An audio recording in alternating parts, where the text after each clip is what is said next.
आज हम लोग सुगम हिंदी व्याकरण में संज्ञा पढ़ेंगे।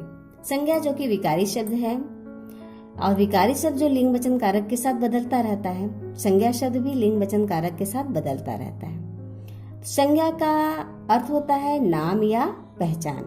जैसे किसी व्यक्ति, वस्तु, स्थान, भाव आदि के नाम को हम संज्ञा कहते हैं। किसी व्यक्ति के, जो व्यक्ति की पहचान होती है उसके नाम से होती है। वस्तु की पहचान नाम से ही होती है, स्थान, भाव आदि की पहचान भी उसके नाम से ही होती है और इन्हीं नामों को हम क्या कहते हैं? संज्ञा कहते हैं। जैसे देखिए व्यक्तियों के नाम, जवाहरलाल नेहरू, राम, रहीम, महात्मा गांधी, चंद्रशेखर आजाद आदि, ये सब जो व्यक्तियों के नाम हैं वो संज्ञा के अंतर्गत आते हैं। वस्तुओं के नाम आइसक्रीम, जूते, खिलौने, पंखा, ये सब वस्तुओं के नाम जो हैं वो भी संज्ञा के अंतर्गत ही आते हैं। स्थानों के नाम दिल्ली, आगरा, विद्यालय, धानापुर आदि, ये सब स्थान के नाम हैं, ये भी क्या होते हैं? संज्ञा के ही अंतर्गत आते हैं। भावों के नाम जो कि हम महसूस करते हैं, बुढ़ापा, सर्दी, हरियाली, सुंदरता, ये इस भाव के नाम भी संज्ञा श्रेणी के अंतर्गत आते हैं। बेटा जैसे व्यक्तियों के नाम, वस्तुओं के नाम, स्थानों के नाम, भावों के नाम संज्ञा के अंतर्गत आते हैं।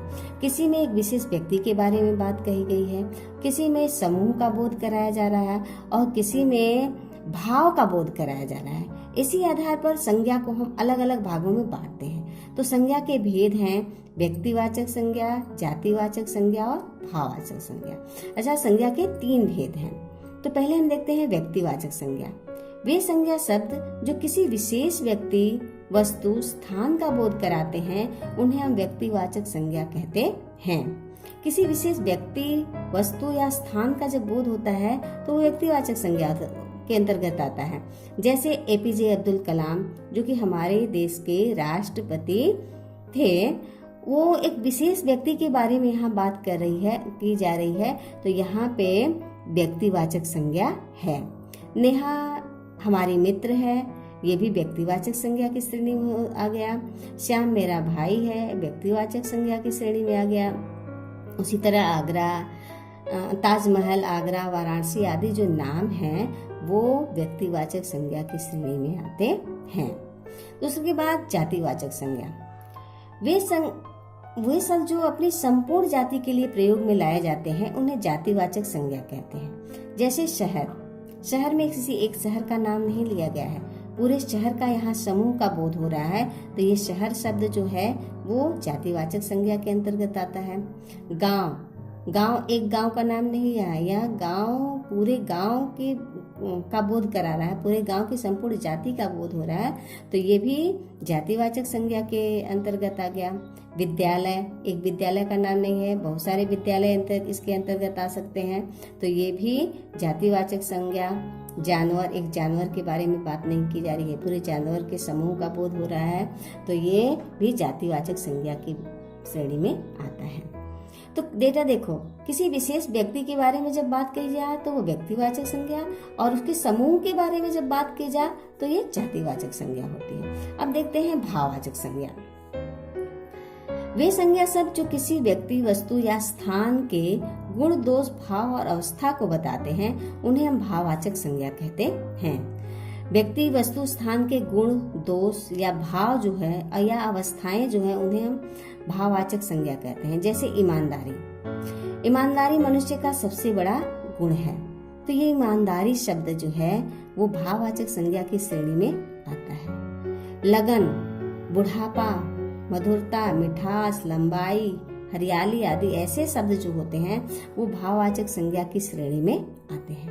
अब बेटा यहाँ एक समस्या आती है आप लोगों को कि व्यक्तिवाचक संज्ञा की श्रेणी में एक विशेष व्यक्ति, स्थान, वस्तु के बारे में बात होती है, जातिवाचक संज्ञा में उसके संपूर्ण जाति के बारे में बात होती है, लेकिन भाववाचक संज्ञा हम कैसे समझ पाएंगे? इसको समझने के लिए देखते हैं हम कि भाववाचक संज्ञा की पहचान हम कैसे करते हैं। जैसे हम जिन संज्ञा शब्दों को स्पर्श नहीं कर सकते, केवल अनुभव कर सकते हैं, वो भाववाचक संज्ञा की श्रेणी में आता है। जो शब्द हम स्पर्श नहीं कर सकते, जिस संज्ञा शब्दों को स्पर्श नहीं करते हैं, केवल महसूस करते हैं, वो भाववाचक संज्ञा की श्रेणी में आता है। जैसे परशुराम को क्रोध आ गया, तो ये जो क्रोध शब्द है बेटा, जो क्रोध शब्द है वो भाववाचक संज्ञा है, क्योंकि हम परशुराम को तो स्पर्श कर सकते हैं लेकिन परशुराम के क्रोध को स्पर्श नहीं कर सकते।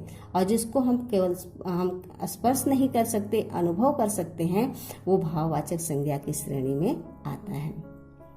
जैसे ईमानदारी मनुष्य का सबसे बड़ा गुण है, तो मनुष्य को तो हम स्पर्श कर सकते हैं लेकिन ईमानदारी को स्पर्श नहीं कर सकते, उसे अनुभव कर सकते हैं। तो जिन शब्दों को हम अनुभव करते हैं वो भाववाचक संज्ञा की श्रेणी में आता है। तो समझ में आ गया, भाववाचक संज्ञा, अनुभव के आधार पर हम भाववाचक संज्ञा को समझते हैं। अब बेटा आगे देखिए, अंग्रेजी भाषा के अनुसार कुछ विद्वानों का मत है कि संज्ञा के दो और भी भेद हैं। तो उसमें देखिए, पहला भेद है समूहवाचक और दूसरा है द्रव्यवाचक। समूहवाचक को हम समुदायवाचक भी कहते हैं। समूहवाचक संज्ञा जो है, जिन संज्ञा शब्दों में किसी समूह या समुदाय का बोध होता है उसे समूहवाचक संज्ञा कहते हैं। जैसे सेना, कक्षा, भीड़, झुंड आदि। जहाँ पे बहुत सारे लोग एक साथ रहते हैं वह समूहवाचक या समुदायवाचक संज्ञा की श्रेणी में आती है। जैसे सेना एक आदमी वहां नहीं रह सकता, सेना में बहुत सारे लोग रहते हैं। कक्षा, जब कक्षाएं आप लोगों की चलती है तो उसमें एक बच्चा नहीं पढ़ता, बहुत सारे बच्चे पढ़ते हैं। भीड़, जब भीड़ इकट्ठी होती है, जब कहते हैं वहां बहुत भीड़ है, तो वो भीड़ है, इसका मतलब बहुत सारे लोग वहां हैं, इसलिए वहां भीड़ हुई है। झुंड, जैसे भेड़ का, बकरियों का झुंड होता है, उसमें बहुत सारी भेड़ और बकरियां होती हैं। तो ये समूहवाचक संज्ञा में आता है। उसके बाद है द्रव्यवाचक संज्ञा। वे संज्ञा शब्द जो किसी द्रव्य अथवा पदार्थ का बोध कराते हैं उसे हम द्रव्यवाचक संज्ञा कहते हैं। जैसे सोना, दूध, चावल, गेहूं, पानी आदि।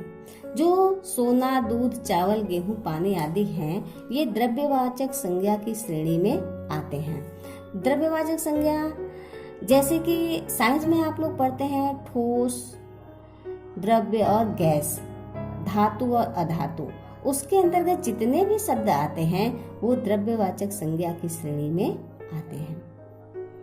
अब बेटा उसके बाद देखिए बच्चों, कभी कभी ऐसा होता है कि व्यक्तिवाचक संज्ञा जातिवाचक संज्ञा के रूप में और जातिवाचक संज्ञा व्यक्तिवाचक संज्ञा के रूप में प्रयोग होने लगती है। तो ये किस अवस्था में ऐसा होता है वो हम देखते हैं।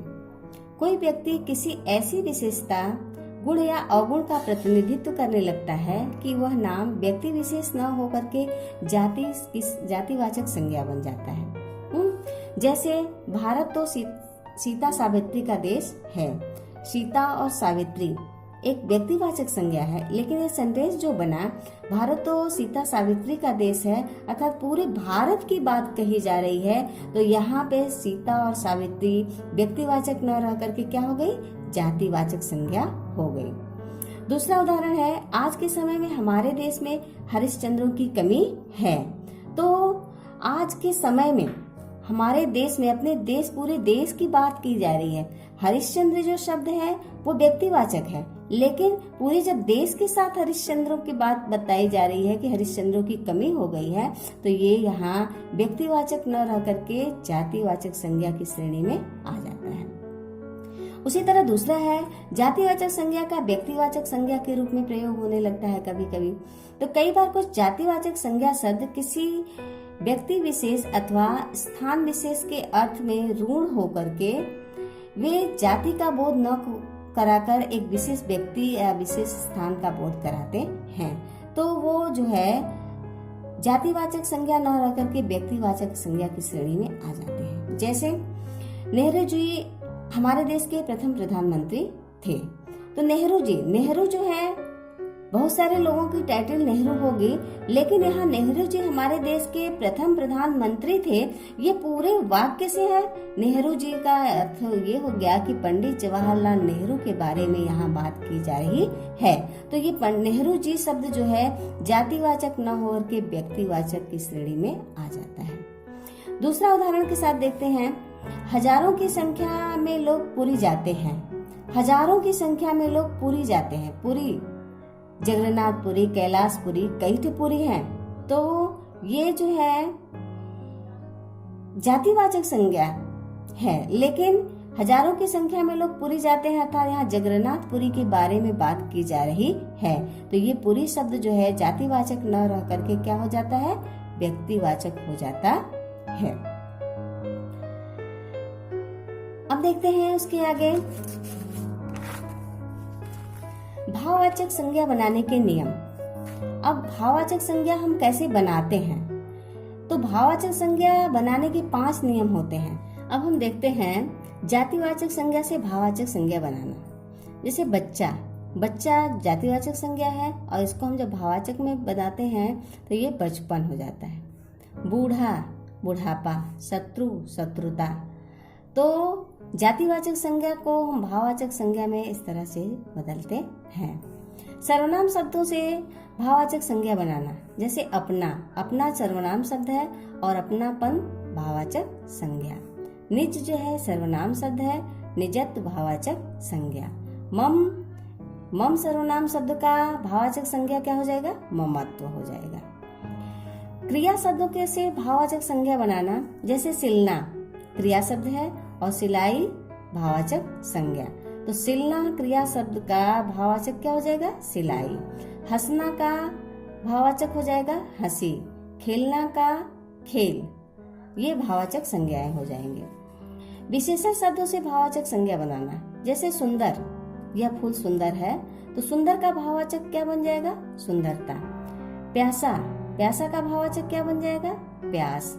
सफल का भाववाचक क्या हो जाएगा, सफलता। तो ये सारे विशेषण शब्द हैं, सुंदर, प्यासा, सफल विशेषण शब्द हैं और उनके भाववाचक संज्ञा जो बनी सुंदरता, प्यास और सफलता। अव्यय शब्दों से भाववाचक संज्ञा बनाना। अव्यय या अविकारी शब्द। अविकारी शब्द है निकट जो है, निकट क्या भाववाचक संज्ञा बनेगी, निकटता। दूर की भाववाचक संज्ञा बनेगी, दूरी। भीतर की भाववाचक संज्ञा बनेगी, भीतरी। तो इस तरह के बहुत सारे उदाहरण बेटा आपके बुक में दिए गए हैं, जिसे आप कंठस्थ कीजिए और भाववाचक संज्ञा बनाने के नियम को सीखिए। उम्मीद है बेटा ये लेसन आपको अच्छी तरह से समझ में आ गया होगा। अब दूसरे लेसन की चर्चा हम नेक्स्ट वीडियो में करेंगे।